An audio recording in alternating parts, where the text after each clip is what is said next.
It's the Ross Tucker Football Podcast. Oh, yeah, it is. But it's not just any Ross Tucker Football Podcast. It is a teaching tutorial Thursday. And yes, a lot of you guessed on social media when I teased it. Turbo, Robert Turbin, almost 10 years in the NFL as a running back. Might have a top 5 nickname and a top 5 physique in NFL history. And he's got a Super Bowl ring. We'll get to Turbo momentarily. I was pleasantly encouraged by how many of you knew about Turbo. You were excited about him coming on. He's the man. All of you are the men and women who go ahead and win any of our contests. We'll get to that a little bit later in the show. We'll get the Spread the Word winner, the sponsor confirmation email winner, the YouTube shout out winner. We're going to get to all of those because I like to make sure you guys are waiting around to see if you're the winner or not. I also like to give a shout out to DraftKings, whether it's the fantasy stuff or DraftKings Sportsbook. Thank goodness for those guys. Thank goodness for Robert Turbin. It's Big Show time. The Big Show. All right, so 2 stories I got to tell about Robert before I even start asking questions.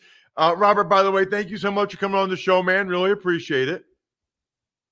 Thanks for having me. All right, so here's the 2 stories about Robert everybody needs to know. Number 1, I started calling NFL games.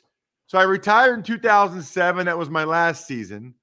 And I think I started doing some NFL games on the radio for Sports USA like 2009, 2010.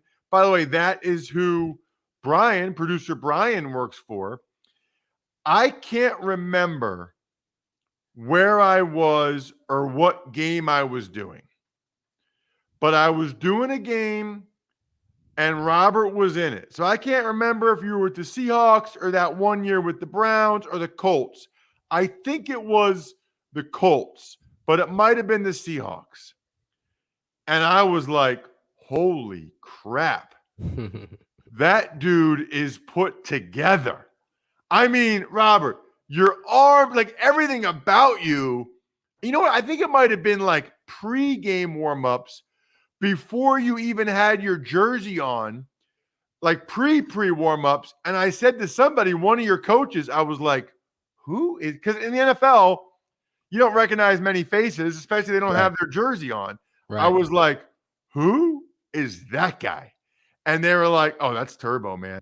And I'm like, Turbo? I didn't even know your nickname at that point. I'm like, who's Turbo? Like Robert Turbin, a running back we drafted or whatever. So it must have been Seattle. Yeah. Dude, have you always been built like that? You know who else that reminded me of? When he was in high school, I did a U.S. Army All-American game. And Nick Chubb looked like an NFL running back. I mean, he was a senior in high school. I looked at him, I was like, you've got to be kidding me with this guy. Like his lower body, I mean, he just looked like a brick you-know-what house. So I guess my question is, how much of that is natural and how much of that is the work that you put in? Well, it's definitely a combination of both. I remember as a young kid, I had uncles, pretty swole, My dad was a professional roller derby skater back in his day. He turned pro when he was only 17. And so he used to tell me about his days of being in great shape, but I was addicted to the weights, man. Listen, I grew up an Incredible Hulk fan. And so I was like, listen, one day I'm gonna look like that guy. When I was a young kid, I was like, man, I want to look like that. And so I'd be doing push-ups and stuff like that as a 7 and 8 year old. And then it just kind of became a thing. And there it was. Boom. Got older and was in great shape. All right. So I want to piggyback off of that. Do you think you have the best biceps in NFL history? They're up there, bro. I mean, it is impressive. Do you think you have the best biceps / arms in NFL history? I mean, it'd be tough to say. Obviously, you want to think of yourself as the top of anything, competitive wise, But I don't know if I'm the absolute best, man. There's been a lot of guys come across this league in phenomenal shape. I was just trying to keep up with them. Give me a couple guys that you think are up there with you. Oh man, one guy that jumps to mind was Ricky Waters. I felt like early in his career, that may not be a name a lot of people know. Great shape. T.O. was always, unless he's doing sit-ups and on NFL Network in front of the TV, showing off all the abs and everything right in front of on the driveway. I'm like, man, I think I was in like junior high when he was doing that, I'm like, it was inspirational, kind of, I'm like, listen, I got to get like that, when I get to the league. So, couple names right there. So it's funny because I posted on Twitter last night at Ross Tucker NFL and retweeted it at Ross Tucker Pod, a picture of you from the combine. And even at the combine, it was looking pretty swole. And somebody has you beat. Now, some people said Thomas Jones, which I think Thomas was jacked. Oh, yeah, there you go. There. Thomas Jones, definitely. Some people said Michael Pittman. Pittman had some arms on him. But he also wore those like armband things that made it more pronounced. Sure. But Pittman had some arms. I don't know if we can count this guy or not because he was clearly taking something. He was clearly taking a lot of things. But people replied to my tweet, Robert, with pictures of LaRon Landry's arms. Yeah. They were like twice as big as yours. Yeah, I thought about LaRon. I was going to say LaRon, but then I'm like, I wouldn't even want my arms to look like that. I got to be able to like shoot a basketball at least. I got to be able to swing a baseball bat. I still have to have versatility in my life, Ross. Okay? It can't be all about carrying a football and looking like that. That's too big. That's too big right there. So that is amazing. Do you think having a big arms, big bicep, does it help or hurt as a running back? Maybe it's a dumb question, but like, does it help or hurt you to not fumble? I used to always say it's a gift and a curse, but it doesn't either way. It doesn't matter. Guys who have smaller arms are able to carry the ball real well. Bigger arms, same thing. It's all about technique and form, those 5 points of pressure, and being disciplined with carrying the football. So doesn't matter. So some other questions just about you and your career. What was your favorite team that you played for? Yeah, Seattle was my favorite team that I played for. Phenomenal organization. Not to say that the other teams that I played for weren't great. Maybe I'm a little bit biased because we were able to win a Super Bowl. We had a lot of success as a team. I was young in my career as well. So, maybe I didn't understand how the difficultness, I guess, of winning football games in the NFL and getting to those big games, the playoffs, and being able to be in the Super Bowl twice.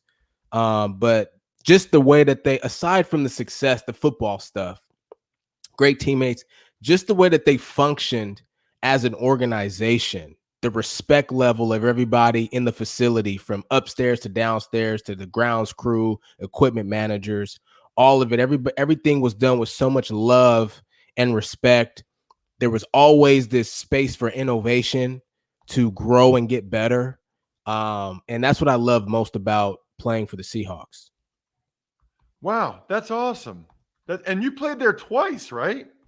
Yeah, I was there. I was drafted there in the fourth round, which I was really upset about. Not the fact that I was going to Seattle, but the fact that it took all the way to the fourth round for somebody to be like, "Oh, we want Turbin," but we I digress. But I was there from 12 to 15, and I got a high ankle sprain in the preseason against the Chargers, and I wasn't going to be ready for the season at the start.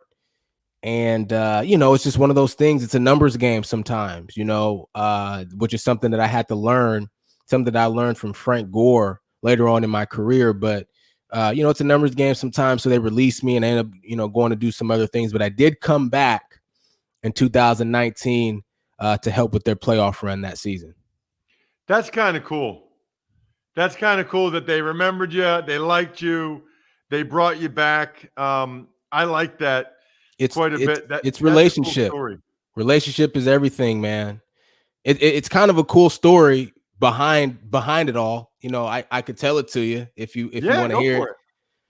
When I left Seattle in 2015, obviously as a young football player, you know, I wouldn't say everything is personal, but you know, you take most things personal when if you're traded, if you're cut, it's like, you know, it's personal. You know, it's just like, man, these guys don't want me. So, you know, forget you guys then, you know, and you get this kind of, so for a long time, I just had this negative outlook on the Seahawks after I left, just because it was like, man, you know, I thought our relationship was better than this. I understand I have a high ankle sprain, but I'm going to be back in 7 weeks. Like, but it's a numbers game, you know? And so, you know, I go to Cleveland, I go to Dallas, but then I go to the Colts and I meet Frank Gore. We're teammates. And Frank, man, teaches me about looking at things from both perspectives. And he says, you know, you got to ask yourself, Turbo, if you're the general manager managing a roster of, you know, 95 players that come into camp and you got to go down to 53, you know, what choice would you make? What choice would you have made on yourself, you know? And I think in that moment, I still probably would have kept me, but I understand the fact that every roster spot is important. And so if they keep me on the roster, then they have 52 instead of 53 for 7 weeks. That's a long time, you know, and those roster spots are very important to have, you know? And so a lot of times what I learned is it's not personal. You're just making the decision. So there was that season, the Seahawks had 3 running backs go down. The first running back to go down was CJ Procise. Yeah. And so in that year, I had been out. I had a dislocated shoulder in 2018. So in 2019, teams just weren't really interested in bringing me in. I had 1 workout with the Raiders in March, and that was it. So I called John Snyder, and this is what I'm talking about. Great organization. The fact that I can even pick up the phone and call the general manager of the Seahawks myself, and he'll pick up the phone, is big time. That tells you a lot about him and that organization. Hadn't talked to him in a while. And so I called him, but the premise of the conversation for me was to really rebuild and reestablish the relationship with the organization, because when I left, I was really upset as a young football player, not really understanding the business. So he answers the phone. He says, "Hey, Turbin, how you doing? Hey, listen, we still got Carson. We still got, you know, Rashad Penny. You know, we're still pretty good at the running back spot. Depth-wise, we're not looking to bring anybody in right now." And I said, John, I'm not even calling about, you know, the injury. I'm not even calling about the running back spot. And I told him, I said, hey, when I left back in 2015, and this is 2019 now, so we're talking about 4 years later, I said, I was a young football player, I was in my early 20s, not really understanding the business. And so the reason why I'm calling is because I want to make sure, I want to establish that our relationship is still solid. You know, that's really more important than anything. We won a Super Bowl together. You drafted me. I want our relationship to be good going forward, no matter what. And he was taken back by that. He said, man, I just wasn't expecting that. He said, look, if you want to be a part of this thing, I can make you a part of this thing. Why don't you come in for a workout? Let me see what you look like, and we'll go from there. So I go in for a workout. I work out. I do well. They don't sign me. But a week later, Chris Carson, Rashad Penny go down in the same game. Remember that? I think that was like week 15. And so I'm at the movies with my daughter and son. I think we're watching The Avengers or something like that. I get a call from Russell. He's like, you need to call John Snyder right now. You know, he's panicking. And I'm like, what's going on? I don't even know what's going on, you know? So then I get a call from John. He says, hey, we're going to sign you tomorrow. We're going to fly you in tomorrow morning. We're going to sign you. And it was because of that phone call, not about football, but about reestablishing the relationship between me and the organization that drafted me, that I won a Super Bowl with, that gave me the opportunity to come back and essentially finish my career as a Seahawk. That's incredible. And that's awesome, by the way, they had a good enough relationship and you made a good enough impression on Russell Wilson that he wanted you to be the guy they signed and bring back. Yeah, absolutely. Russell and I don't talk about our friendship much, but we were paired together as rookies for the rookie symposium. Okay. Or the rookie premiere before we were teammates. We were roommates for one of the rookie events. Then, we became teammates, and once we became teammates, we roomed together for 4 years. I was the best man in his wedding, and we've been close friends, basically since we were newborns in the NFL. He's really impressive. I mean, really impressive. The story I've told about him is, if you remember the year you were drafted, I was the moderator at the NFL's rookie symposium. So I was the one that was up there for all the panels and stuff. And I remember meeting him, and he came up to me after one of the sessions and said hi or something. I was like, hey, man, nice to meet you. I knew who he was, right? The Wisconsin quarterback that transferred from NC State, whatever. Fast forward the next year or maybe 2 years after that, I'm calling a game in Seattle. You're probably still on the team. You're definitely still on the team. I'm on the field. I don't know if I'm doing TV for Fox or radio or whatever. I'm walking off the field, Robert, and somebody taps my shoulder, and I turn around. He's like, hey, Ross, what's up, man? I was like, hey, Russell, I'm doing great. How are you doing? Like, I was stunned.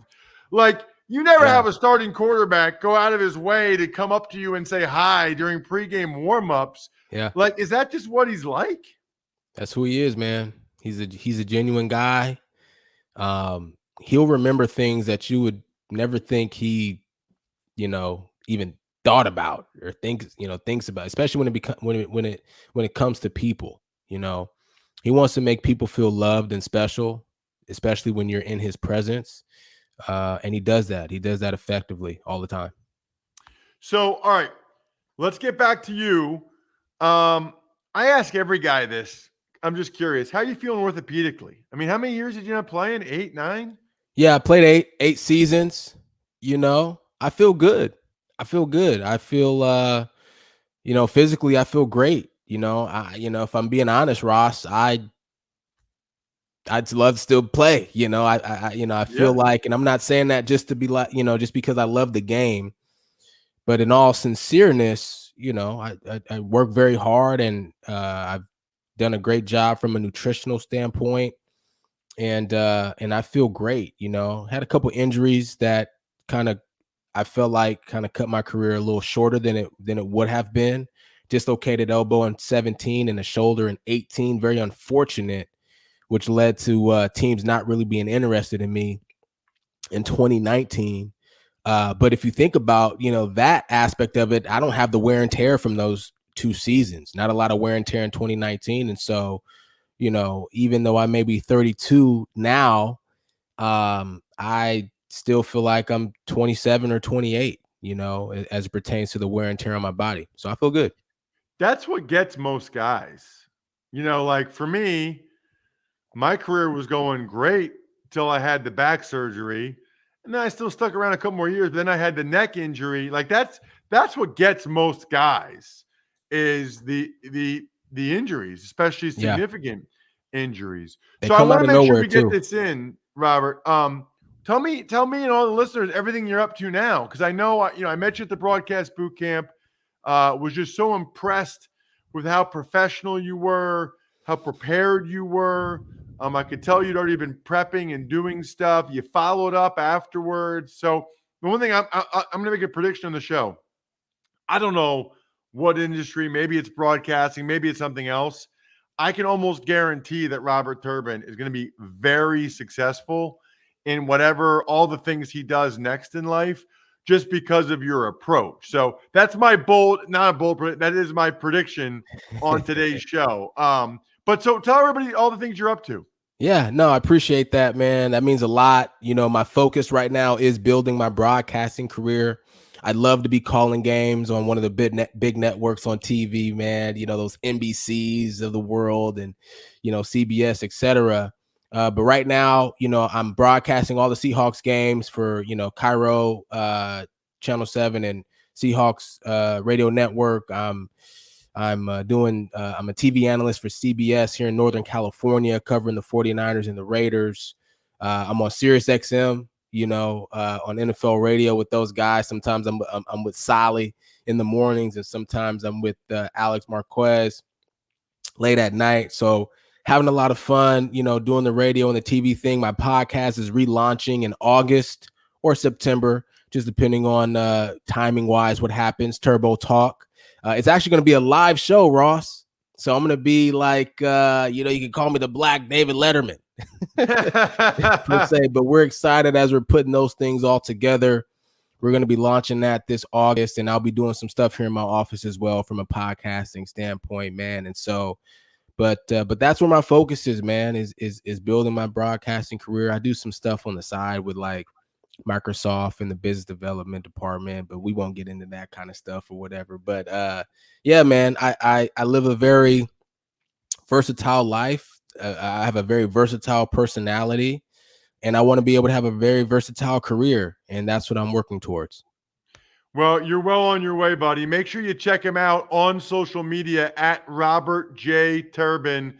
Turbo, absolute stud. So glad you reached out after the boot camp. So glad I was able to get you on the show. I got to get your running back rankings. Like, I'm a big fan of asking a guy that played a position for their breakdown of the position now, because I don't want Ross Tucker's, wide receiver rankings. Who cares about my wide receiver rankings? Like, I don't care about Robert Turbin's D-line rankings. I need your running back rankings. I got to get you on again soon to talk running backs. Thank you so much, man. I really appreciate it. All right, let's do it. Talk to you soon. You know what else I really appreciate, by the way? And you guys know this? UFOs. By the way, I went to a store the other day. I think it's called REI. They had all kinds of UFOs there. No kidding. Why not? UFOs makes active recovery footwear, shoes, slides, boots, and clogs. So I have flip-flops, I have sneakers, and I have slides, and I am obsessed. And I'm loving getting more and more emails from you guys recently about you being like, all right, Ross, finally, you kept talking about it. So I tried it. It's like 100% satisfaction rate so far. It's amazing. There's no code or anything. I'm just telling you, you need to get UFOs. So good on your joints. It's for active recovery. I just think it's what you should wear all the time, just to save your joints. Why not? Why not make something that feels like you're floating on a cloud of pillows? UFOs footwear is active recovery wherever you're going. Tuck's Takes. All right. Good morning. Let's start today with Steelers safety Minkah Fitzpatrick. It's a 4-year extension, $18.4 million per year, $36 million guaranteed at signing. Good for him. Outstanding young player. That's what the Steelers like to do. If they think they have a difference-making player, they're going to pay him, and they're going to keep that guy around, which is awesome. That trade really worked out for the Steelers. People thought, oh, man, they're going to have a top 10 pick. Roethlisberger's hurt. It's a terrible trade. I'd say it probably worked out for them. The Dolphins ended up drafting Austin Jackson with that first-round pick, who has been a disappointment for them. So awesome for Minkah. That was one of the moves that the Dolphins made when they were clearly not really trying to win that year. But then they signed Ryan Fitzpatrick, which made no sense whatsoever. Tuck's Takes. The NFL has a new official pizza sponsor. Ooh, Bri, I see what you did there. It's Little Caesars. So here's my thing about Little Caesars.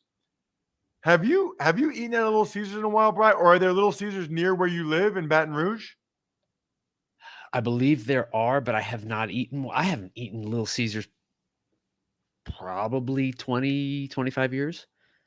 I have not eaten Little Caesars in over 20 years. And frankly, I don't feel like I see Little Caesars.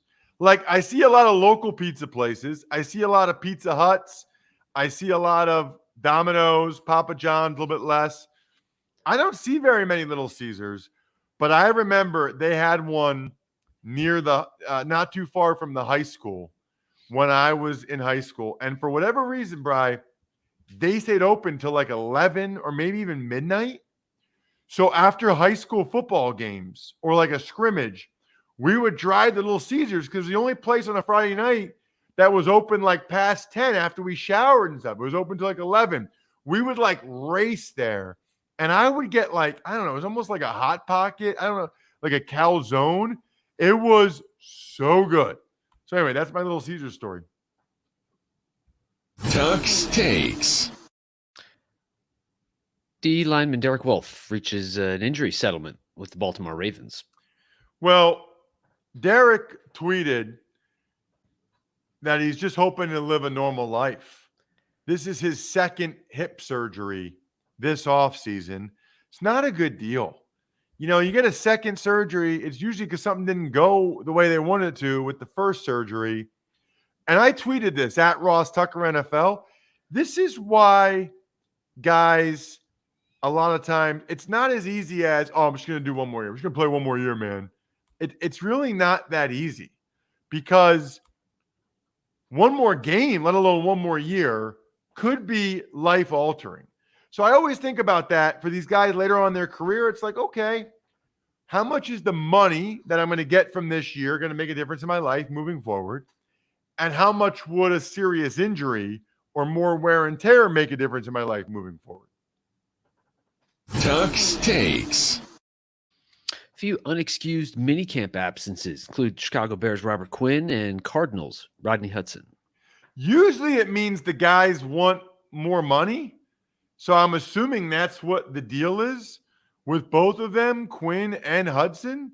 Usually it means they want more money, but I don't know. I haven't heard anything from them, but both of their coaches made it pretty clear that they were unexcused absences. Tux Takes.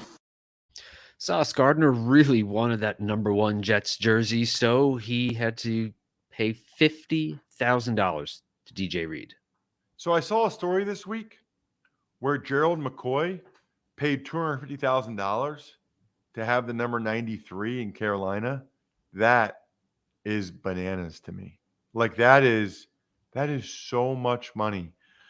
Now, for Sauce Gardner, I feel like, Bri, this might be my doing because he picked some other number. And I tweeted out, how does he not know his first name Sauce or his nickname Sauce? His first name's Ahmad. He needs to be jersey number 1. A1 Sauce. Like he'll make that 50 grand back in endorsements from A1 steak sauce, which is delicious, by the way. That's exactly what he should do. So he's going to get a good return on that investment, just like you get a good return on your investment when you get clothes from Express. I did a speaking engagement today. It was so nice to do a speaking engagement with a suit on from Express that had lightweight linen, breathable cotton fabrics. You can mix and match for endless outfits.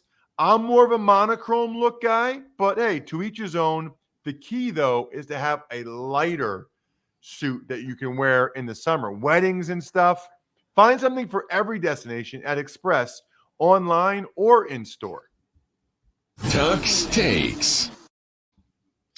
Amazon Thursday Night Football crew is expanding its roster. They have announced that Richard Sherman is joining the team.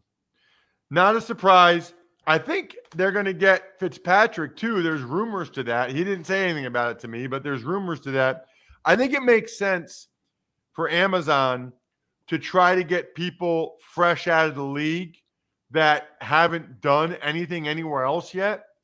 Amazon's trying to get attention. Amazon's trying to get people to watch them, to stream the Thursday night games. So there will be some people that are curious to see what Fitz is like on TV. There'll be some people that are curious to see what Richard Sherman's like on TV. So I think for them, the strategy actually makes a lot of sense. Tuck's Takes.